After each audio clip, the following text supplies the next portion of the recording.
તમે ભવિષ્ય માટે તૈયાર CNBC બજારના ઇબિક્સ કેશ સ્ટુડિયોમાં પ્રવેશી રહ્યા છો। નમસ્કાર, CNBC બજારના ઇબિક્સ કેશ સ્ટુડિયોમાં આપનું સ્વાગત છે। હું છું નિશા અને તમે જોઈ રહ્યા છો પ્રોપર્ટી ગુરુ। ત્યારે આજે પ્રોપર્ટી ગુરુમાં આપણી સાથે ચર્ચામાં જોડાઈ રહ્યા છે નાઇટ ફ્રેન્ક ઇન્ડિયાના એક્ઝિક્યુટિવ ડાયરેક્ટર ગુલામ ઝિયા। ગુલામજી, સ્વાગત है आपका। તો આજે ગુલામજી સાથે આપણે ચર્ચા કરવાના છે કે ભારતમાં અત્યારે શું સિચ્યુએશન છે, કારણ કે એમના ઘણા બધા રિપોર્ટ્સ અત્યારે નીકળ્યા છે અને સ્પેશિયલી ચર્ચા કરવાના છે ગ્લોબલી સેન્ટિમેન્ટ કેવું છે, કારણ કે આપણે જોઈ રહ્યા છે આપણા ઘણા ભારતીયો વિદેશમાં જઈને પણ વસ્યા છે અને ઘણા વિદેશી કહી શકાય રેસિડેન્ટ ભારતમાં આવીને પણ વસ્યા છે। તો એની જાણકારી પણ લેવી જરૂરી છે, કારણ કે ઘણા બધા લોકો હજી હશે જે બહાર જઈને વસવા માટે વિચારણા करता हशे। तो आज આપણે डिटेल में आना पर चर्चा करवाना है। गुलाम जी, मैंने सही कहा, आपने ग्लोबल सर्वे बाहर किया है, जो रिपोर्ट आई है उसको डिटेल में थोड़ा हमें समझा पाए कि उसका सारांश क्या है। हम ये सालाना एक सर्वे करते हैं जो खरीदारों का माइंडसेट, उनके बिहेवियर्स को समझने की, परखने की हम कोशिश करते हैं। इस बार हमने इस ग्लोबल सर्वे को एक थोड़ा सा नया आकार दिया। हमारा जो हर साल का सर्वे होता है ये हाई एंड अपार्टमेंट खरीदारों पर ही फोकस रहता है, जो तकरीबन ऐसे लोग जो जिन्हें हम कहते हैं ग्लोबल सिटीजन, जो दुनिया के किसी भी जगह पर एक मकान खरीद पाए। इस तरह का सर्वे हमारा हर साल हुआ करता था। इस बार चूंकि कोविड और पेंडेमिक के बाद जो नया एक सिनेरियो जनरेट हुआ, उसके चलते हमने इसे इंडिया में, भारत में हमने ये मिड लेवल के हाउसिंग डिमांड पर भी हमने इस सर्वे को ऐड किया। तो ये जो एक नई सोच या नया जो लोगों का बिहेवियर है वो उभर कर आया है, उस पर ये रिपोर्ट नजर डालती है। तो इसके दो हिस्से हैं। अगर मैं पहले उस हिस्से की तरफ बात करूं जो ग्लोबल सिटीजन्स का है, वो लोग जो दुनिया के किसी भी मकाम पर, किसी भी शहर में, किसी भी मुल्क में घर खरीदने के लिए ओपन हो, जो उस सोच को रखते हो कि वो किसी भी मुल्क में जाकर अपना मकान खरीद पाए, उनका बिहेवियर जो था उसमें दो चार चीजें जो उभर कर आई हैं वो ये है कि खास तौर से पेंडेमिक के बाद लोगों के विचार यूं बदले हैं कि अब उनको बड़े मकानों की जरूरत, क्योंकि हम इंडिया में भी देख ही रहे हैं, लेकिन ग्लोबली भी ये मकानों के, बड़े मकानों के बारे में ज्यादा लोगों की खरीदारी का रुझान बढ़ता हुआ दिखाई दिया है। और दूसरे, ये एक और चीज जो ग्लोबल बायर्स में दिखाई दी है, वो लोग अर्बन लोकेशंस में, अपार्टमेंट्स में आना चाह रहे हैं, क्योंकि ये एक नया है जो ग्लोबली लोगों में देखा गया है। और तीसरी चीज जो उभर कर आई है वो ग्लोबली ये देखा जाता है कि लोग या तो बीच के सामने वाला मकान या हिल रीजन्स में मकान ज्यादा प्रेफर करते हैं। और वो चीज वंस अगेन ये एस्टेब्लिश हुई है कि लोगों को बीचेस और हिल स्टेशन जैसे मुकामात पर मकान बहुत पसंद है।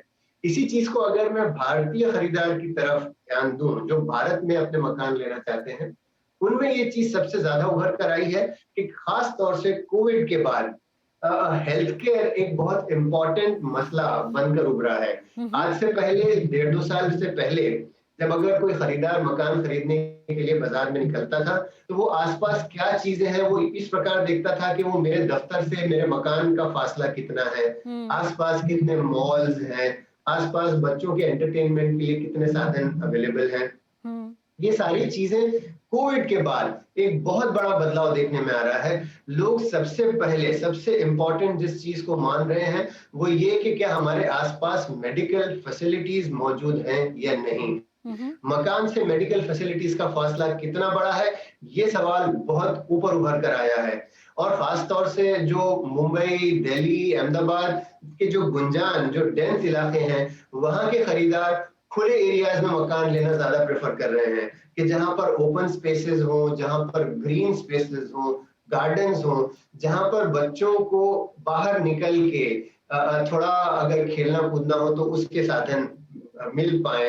इस चीज पर ज्यादा फोकस आ रहा है। तो ये एक बहुत बड़ा बदलाव जो पिछले 1.5 साल में कोविड के कारण आया है, वो हमारे सामने ये दिख रहा है कि लोगों के मकान खरीदने के प्रेफरेंसेस बहुत बढ़ गए हैं।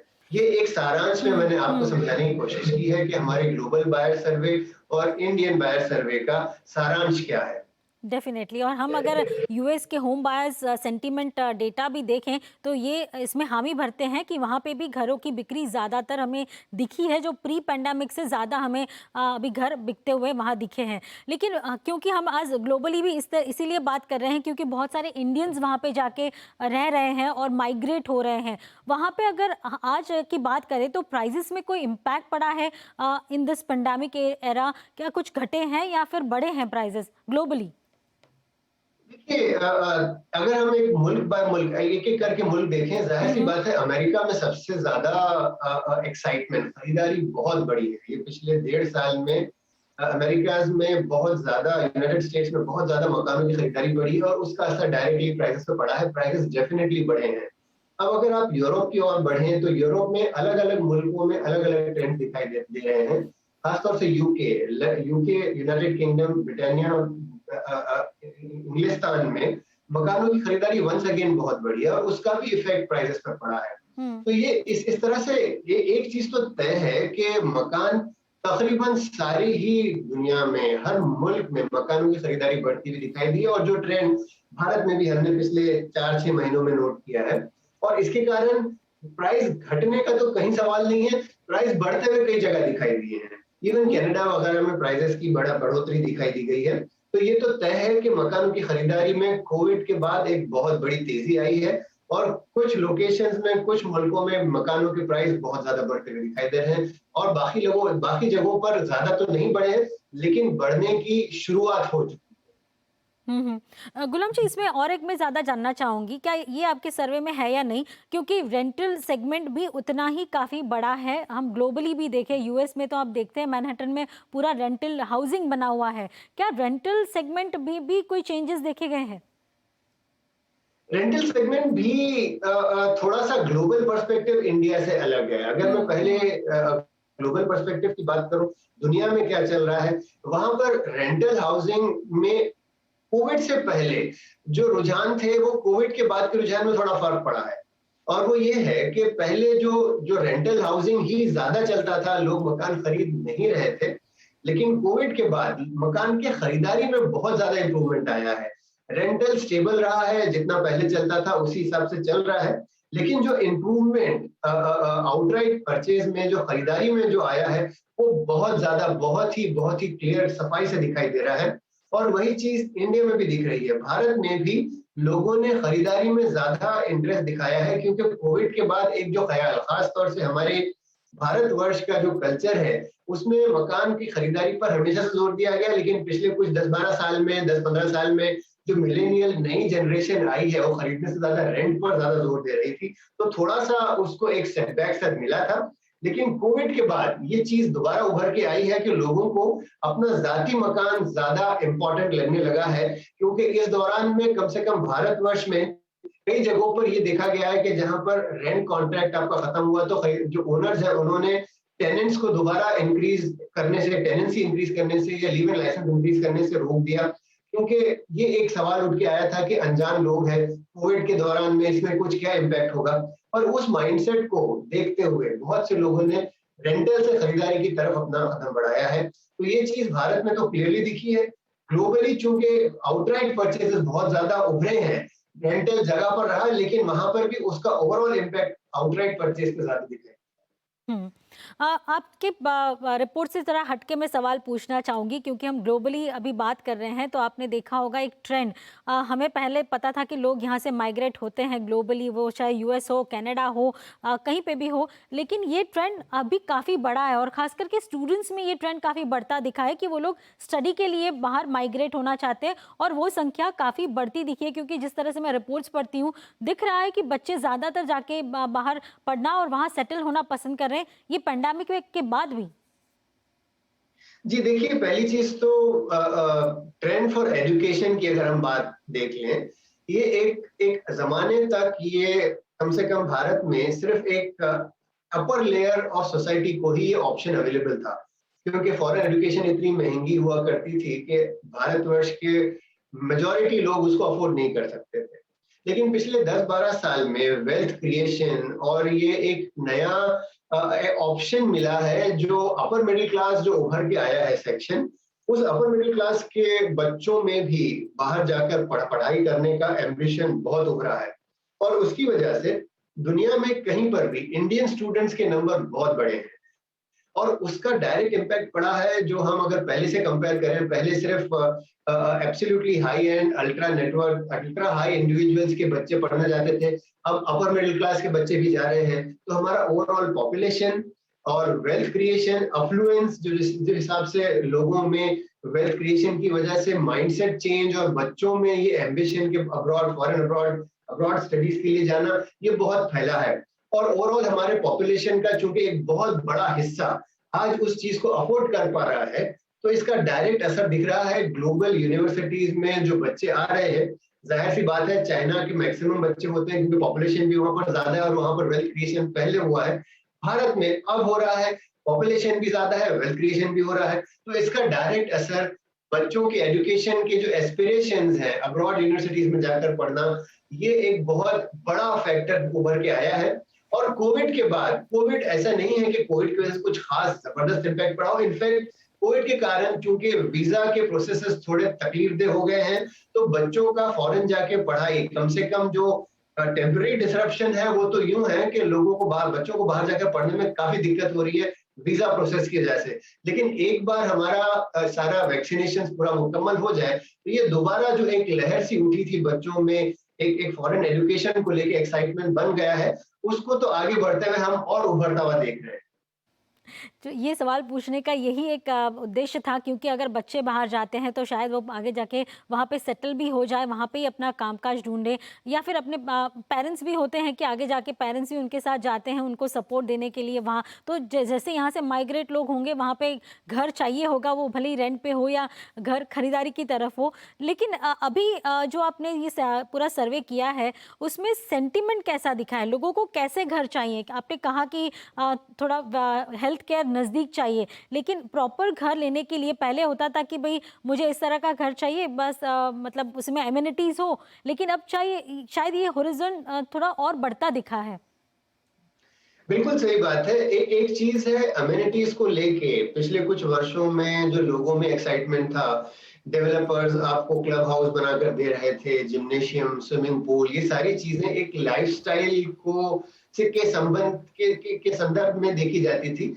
लेकिन कोविड के बाद इस चीज का अंदाजा हुआ कि चाहे जितने आपने जिम या स्विमिंग पूल बनाए हों, ये कोविड के दौरान या पेंडेमिक के दौरान ये सारे बंद थे, और उस दौरान सिर्फ और सिर्फ open spaces, gardens, open areas, अगर आपको खुली हवा में सांस लेना हो तो वो चीजें बहुत ज्यादा इंपॉर्टेंट थी। अगर आपके कॉम्प्लेक्स में, आपकी बिल्डिंग में, क्योंकि लॉकडाउन भी ऐसे शिद्दत के पड़े कि जिसमें लोगों को अपने कंपाउंड के बाहर कदम रखने की भी इजाजत नहीं थी, तो इस दौरान लोगों को इस चीज का महत्व समझ में आया है कि अगर हमारे खुद के मकानों के आसपास पर्सनल, हमारे कम्युनिटी से रिलेटेड ग्रीन स्पेसेस हो, गार्डन्स हो, खुली हवा हो, तो इस चीज का जो एक रुझान चेंज हुआ है वो बहुत क्लियरली दिखाई दिया है। तो जो छोटे मोटे जिम जिसमें चंद एक मशीनें लगा दी जाए, या एक छोटा सा बाथटब जितना स्विमिंग पूल, अब लोग उसमें इंटरेस्टेड नहीं है।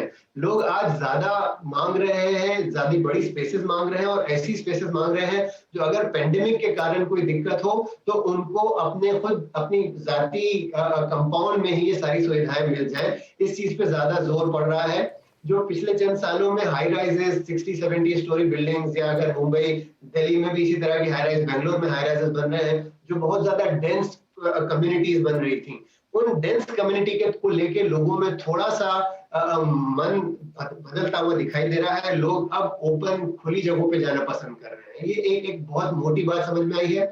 दूसरी चीज जो ग्लोबली ग्रीन स्पेसेस जिसे हम कहते हैं, जो बैलेंस एटमॉस्फेयर होता है, उसको लेके ग्लोबली एक बहुत बड़ी लहर उठी हुई है।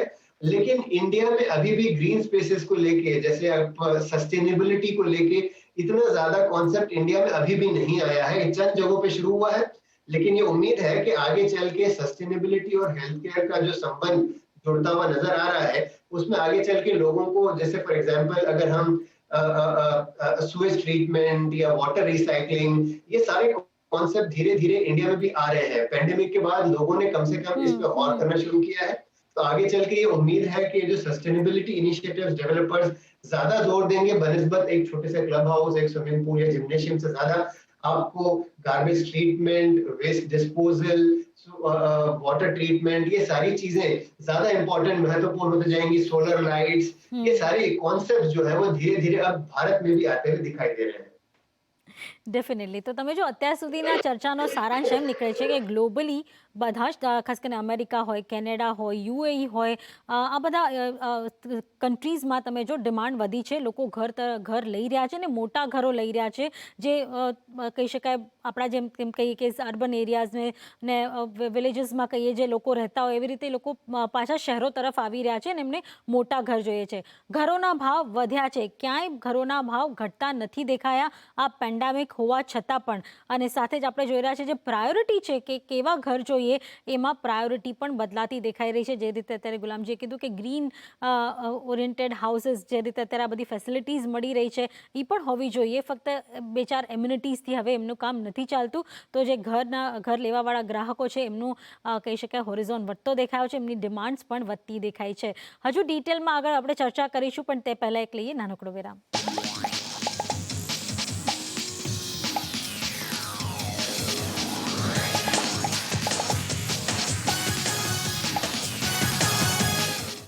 एक विराम बाद स्वागत है. ત્યારે आज अपनी साथ नाइट फ्रैंकना गुलाम जिया जोड़ाई गया है. तो गुलाम जी फिर से स्वागत है आपका.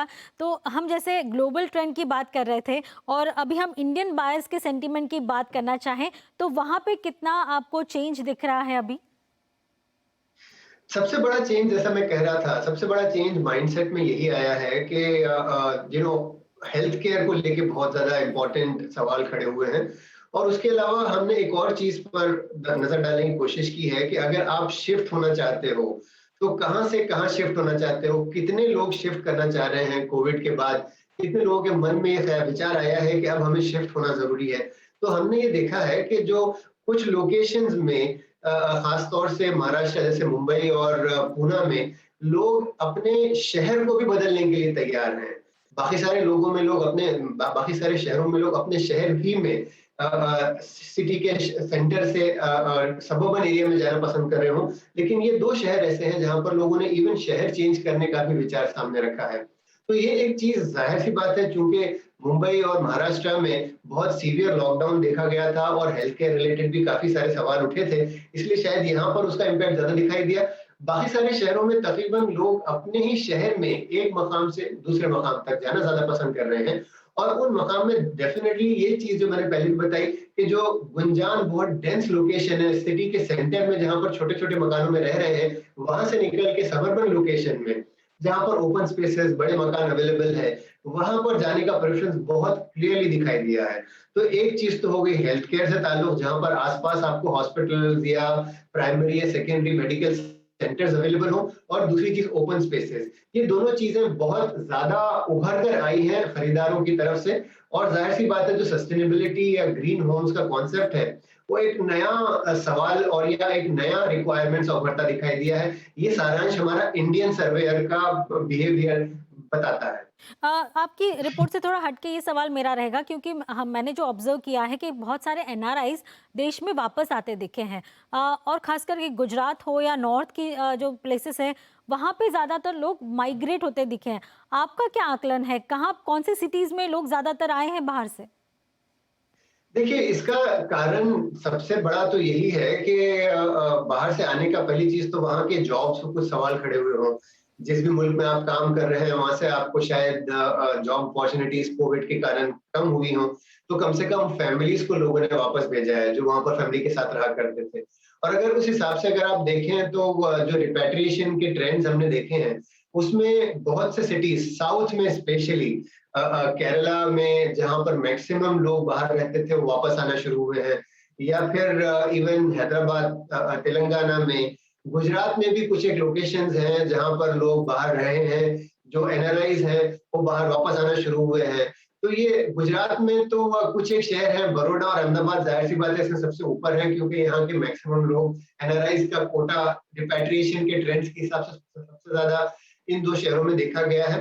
तो ये ऐसे मकामात है जहां पर लोग अगर काम अब्रॉड में उनका जॉब चल भी रहा हो तो उन्होंने अपने फैमिलीज को भेजा है वापस यहाँ आके रहने के लिए, क्योंकि जो कल्चरल इश्यूज जो कोविड के दरमियान देखे गए हैं, जहां जहां पर ग्रीवांसेस या सीनियर सिटीजन्स अपने पेरेंट्स को जो यहाँ छोड़ गए थे उनका ख्याल रखने के लिए कोई नहीं रहा, तो ये सारे पिछले 1.5 साल में ऐसे ऐसे इश्यूज लोगों के सामने आए हैं, जिसकी वजह से मन जो उनका खरीदारों का, जो लोगों का मन काफी बदला है। और इस वजह से वापस अपने मुल्क में आकर कम से कम एक घर ऐसा हो जहां पर अपनी फैमिली, अपने सीनियर सिटीजन्स, अपने लोगों के बीच हम रहें, उनका ख्याल रखें, ये एक ख्याल उभरता हुआ दिखाई दिया है। और उसके कारण आप जो बता रहे हैं वो एक बहुत ही क्लियरली साफ दिखाई दे रहा है कि एनआरआईज में इंडिया में मकानों को खरीदने को लेके काफी एक्साइटमेंट बनता हुआ दिख रहा है। गुलाम जी, जब पेंडेमिक नहीं था तब सेकेंड होम की बातें हम करते थे कि सेकेंड होम कहाँ पे बिक रहे हैं, कहाँ पे डिमांड है। क्या अभी भी उसकी डिमांड है? क्या अभी भी लोग सेकेंड होम के लिए भी सोच रहे हैं? देखिए, second home as a concept पहले भी बहुत ही कम था, क्योंकि सेकेंड होम्स के लिए आपको पहली चीज तो फर्स्ट होम, आज इंडिया की मेजॉरिटी रेसिडेंट्स को, फैमिलीज को फर्स्ट होम के में दिक्कतें होती हैं, और बहुत ही एक छोटा सा सेगमेंट है हमारे पॉपुलेशन का जो सेकेंड होम के लिए जाता है, और ये बहुत ही अपर एंड या urban Uber luxury high and वाले लोग हैं जिनको सेकेंड होम की रिक्वायरमेंट ज्यादा होती है। हालांकि थोड़ा सा वेल्थ क्रिएशन की वजह से इवन अपर मिडिल क्लास लोग भी एक सेकेंड होम के बारे में सोचना शुरू किया था लोगों ने, लेकिन ये चीज कोविड के बाद थोड़ी सी बदली है। बहुत से लोग जिन्होंने सेकेंड होम खरीदा था कोविड में, उन्होंने अपने सेकेंड होम को फर्स्ट होम बनाने का विचार उनके मनों में आया है, क्योंकि अब चूंकि वर्क फ्रॉम होम जैसा कॉन्सेप्ट पिछले 1.5 साल में चल निकला, तो जिन लोगों ने सेकेंड होम लिया था वो अपने सेकेंड होम में जाके बसे पिछले 1.5-2 साल, क्योंकि वहां पर कोविड का इम्पैक्ट इतना ज्यादा नहीं रहा, वहां पर खुली जगह हैं, वहां पर ओपन स्पेसेस और ये सारी चीजों का एडवांटेज लेते हुए अगर वहां पर ब्रॉडबैंड अवेलेबल रहा हो, तो उन्होंने अपना work from home, education from home, study from home, इसके चलते हुए लोगों ने सेकेंड होम को अपना फर्स्ट होम बनाने की भी कोशिश की है। लेकिन जो ट्रेंड अब दिखाई दे रहे हैं कोविड के खत्म होते हुए, बहुत सारी कंपनियों में, इंडिया में भी बहुत, भारत में बहुत बड़ी बड़ी कंपनियों ने अभी ये कहना शुरू किया है कि वो सारे वर्कर्स को वापस दोबारा ऑफिस में बुलाना चाह रहे हैं, तो ये ट्रेंड शिफ्ट होगा। तो जो लोगों ने सेकेंड होम को अपना फर्स्ट होम बनाया है वो दोबारा फर्स्ट होम भी करवाते हुए दिखाई दे। वाकई में हम ट्रेंड काफ़ी बदलता हुआ दिखा है, लेकिन अभी हम देख रहे हैं कि इन्वेंट्रीज काफ़ी कम हो गई हैं। और आपकी एक रिपोर्ट में ही मैंने पढ़ा था कि अब हम देखने जाए तो जो रेडी टू मूविंग होम्स जो है, घर जो है, वो काफ़ी कम हो गए हैं। मुंबई की परिस्थिति क्या है और पूरे देश की परिस्थिति क्या है? ये बात सही है, आपने बिल्कुल सही कहा। जो इन्वेंट्री रेडी अपार्टमेंट्स है उसमें बहुत तेजी से कमी आ रही है, क्योंकि उसमें 2 कारण है। पहली चीज तो ये कि कोविड से पहले भी इंडस्ट्री की हालत इतनी खराब थी कि बहुत से जो बी ग्रेड या उससे कम वाले जो डेवलपर्स हैं उनके मकान मुकम्मल नहीं हो रहे थे। फाइनेंशियल प्रॉब्लम्स में ये सारे डेवलपर्स चले गए और उनके लोन डिफॉल्ट होने लगे और मकान में बिक्री नहीं हो रही थी। इस कारण से काफी सारी इन्वेंट्री जो पड़ी थी और लोग खरीद नहीं रहे थे, उसको सडनली एक नया उभार जो आया, उसमें लोगों ने सबसे पहले रेडी इन्वेंट्री को खरीदना ज्यादा प्रेफर किया। हालांकि इन्वेंट्री दोबारा बढ़ना शुरू हो चुकी है ये, लेकिन ये सारे जो अच्छे डेवलपर हैं, टॉप डेवलपर्स हैं, कॉर्पोरेट डेवलपर्स हैं, वेल नोन डेवलपर्स हैं, ये वो डेवलपर हैं जो अगर अंडर कंस्ट्रक्शन मकान भी बाजार में ला रहे हैं तो लोगों को उन पर ट्रस्ट या फेथ, उन पर यकीन होने की वजह से लोग खरीद रहे हैं। तो सबसे पहले तो रेडी इन्वेंट्री बाजार से खत्म हो रही है, और दोबारा जो लोगों ने, जो डेवलपर्स ने अपने नए मकान लॉन्च किए हैं, वो केवल अपने रेपुटेशन के कारण ही अपने वो अंडर कंस्ट्रक्शन मकान बेच पा रहे हैं। तो बी ग्रेड और सी ग्रेड डेवलपर्स ने अब भी न्यू लॉन्चेस में कुछ ज्यादा गर्मी नहीं दिखाई है। न्यू लॉन्चेस बहुत हुई हैं, लेकिन ये सारे के सारे एस्टैब्लिश्ड और वेल नोन और अच्छे माने हुए जाने माने डेवलपर्स की तरफ से ही आई है। उसके अलावा जैसा आप कह रहे हो, बिल्कुल सही बात है, जो रेडी फ्लैट की इन्वेंट्री है उसमें तेजी से कमी होती हुई दिखाई दे रही है। अब लास्ट सवाल मेरा यही रहेगा, क्योंकि फेस्टिवल्स आ रहे हैं और फेस्टिवल्स में एक ही सेंटिमेंट रहता है कि नई चीज़ें खरीदें और उसमें घर प्रायोरिटी पे होता है। बहुत शॉर्ट में आंसर चाहिए कि अभी फेस्टिवल सेंटिमेंट कैसा है? फेस्टिवल सेंटिमेंट बहुत पॉजिटिव हो चला है। खरीदार अब बहुत तकरीबन हर शहर में, हर लोकेशन में, साउथ हो या नॉर्थ हो, बेंगलोर हो या चेन्नई, हैदराबाद, मुंबई, अहमदाबाद, सूरत, बड़ौदा, दिल्ली, चेन्नई, कोलकाता, चंडीगढ़ हर जगह पर हमने देखा है कि लोगों में खरीदारी, मकान खरीदने को लेके एक बहुत एक्साइटमेंट शुरू हो गया है। हर तरफ मकान बिक रहे हैं और हमें ये उम्मीद है कि फेस्टिवल पिछला डेढ़ डेढ़ डेढ़ 2-3 महीने ऐसे गुजरे हैं जहां पर कोविड में बहुत ज्यादा चिंताएं उभर चुकी थी, लेकिन उस दौरान में भी मकान की खरीदारी में जो उभार हुआ है वो बहुत ही ज्यादा दर्शनीय है। तो उसको लेते हुए हमें ये उम्मीद है कि ये ट्रेंड बनता रहेगा। और चूंकि अब फेस्टिवल सीजन आया है जहां पर इन एनी केस लोग बहुत खुशी से मकान खरीदते हैं, और ये भी ख्याल रहे कि पिछले 5-7 साल के लगातार फेस्टिव सीजन बहुत ही डिप्रेसिंग रहे मकान खरीदारी के मामले में। तो पेंट अप डिमांड जिसे कहते हैं, जिन्होंने पिछले 4-5 साल मकान नहीं खरीदा, वो चाहते हैं कि अब अगर चूंकि मार्केट सुधरती हुई दिख रही है तो अब ये प्राइस सही है, अगर आज आपने मकान नहीं खरीदा तो हो सकता है कल ये महंगा हो जाए। ये जो थॉट था, ये पिछले 5 साल में ये लग रहा था कि अब मकान के प्राइस और गिरेंगे और गिरेंगे और गिरेंगे, और अब ये लग रहा है कि अब मकानों के हर प्राइसेस बढ़ सकते हैं और बढ़ सकते हैं। इसलिए अब लोगों में एक्साइटमेंट भी आया है कि क्योंकि मकान के प्राइस बढ़ने वाले, क्यों ना अभी खरीद लें, और फेस्टिव सीजन भी है। तो ओवरऑल ये एक बहुत ही उम्दा सा एनवायरनमेंट बनता दिखाई दे रहा है, और आगे हमें चल के उम्मीद है कि आगे चल के ये मकानों की खरीदारी में इसी तरह की तेजी बरकरार रहेगी। તો આખી આ ચર્ચાનો સારાંશ એ જ નીકળે છે કે આજે હવે ગ્લોબલી હોય કે ભારતમાં હોય, લોકોની ઘર ખરીદવાની મહત્તા જે છે એ વધતી દેખાઈ રહી છે. એમને મહત્વતા સમજાય છે કે આજે પોતાનું ઘર હોવું કેટલું જરૂરી છે, અને એમાંય વર્ક ફ્રોમ હોમ સિચ્યુએશનને કારણે તમે જો બધા મોટા ઘરો તરફ આગળ વધતા દેખાયા છે. તો ગ્લોબલી પણ સેન્ટિમેન્ટ પોઝિટિવ છે, અને અત્યારે ફેસ્ટિવલ સિઝન અને હવે ઇન્વેન્ટરી ઓછી થઈ રહી છે ત્યારે જલ્દી ઘર ખરીદી લઈએ, આ પણ એક સેન્ટિમેન્ટ સુધરતો દેખાયો છે. તો તમારે ઘર લેવું હોય તો એક જ તારણ છે, ઝડપથી ઘર લઈ લો. કદાચ આગળ જતા ઘર મોંઘા પણ થઈ શકશે, અને તમને જોઈએ એવા રેડી ફ્લેટ્સ હવે બહુ ઓછા છે, અને હવે નવા લોન્ચીસ થશે ત્યારે તમારો नंबर लागी सके छे. तो गुलाम जी, बहुत बहुत शुक्रिया इस पूरी चर्चा में जुड़ने के लिए, डिटेल हमारे साथ शेयर करने के लिए sir. Thank you so much sir. Thank you. Okay, bye. તો તમે જો આ હતા નાઇટ ફ્રેન્કના ગુલામ ઝિયા, જેમણે ડિટેલમાં આપણને સમજાવ્યું. એમનો જે રિપોર્ટ છે, ખાસ કરીને ગ્લોબલ બાયર સેન્ટિમેન્ટ કેવો અત્યારે દેખાઈ રહ્યો છે એના પર આપણે ચર્ચા કરી, અને ભારતના ઘર ખરીદારોનો પણ સેન્ટિમેન્ટ સમજવાની કોશિશ કરી છે. ત્યારે પ્રોપર્ટી ગુરુમાં હાલ પૂરતું આટલું જ. તમને કોઈ પણ સવાલો હોય તો CNBC બચાવના ફેસબુક અને ટ્વિટર હેન્ડલ પર તમે મોકલી શકો છો. અમે એને સોલ્વ કરવાની પૂરી કોશિશ કરશું. તો નમસ્તે.